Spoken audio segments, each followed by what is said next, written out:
بسم اللہ الرحمن الرحیم۔ اللہ کے رسول نے فرمایا، قیامت کے روز سورج ایک میل کے فاصلے پر ہوگا، اس کی گرمی میں بھی اضافہ کر دیا جائے گا، جس کی وجہ سے لوگوں کی کھوپڑیوں میں دماغ ہلچل اور جوش مار رہا ہوگا۔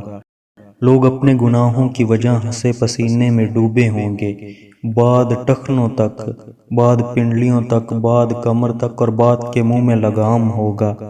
حضرت ابو ہریرہ رضی اللہ تعالیٰ عنہ سے روایت ہے کہ اللہ کے رسول نے فرمایا، سب سے بہتر دن جس میں سورج طلوع اور غروب ہوتا ہے جمعے کا دن ہے۔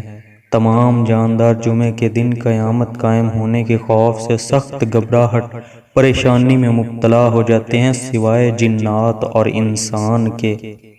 اللہ کے رسول نے فرمایا، میں اپنی امت کے بارے میں جس چیز کا سب سے زیادہ اندیشہ کرتا ہوں، خواہشات کی پیروی، خواہش نفس، دنیا کے ساز و سامان کے منصوبے اور آخرت سے غفلت۔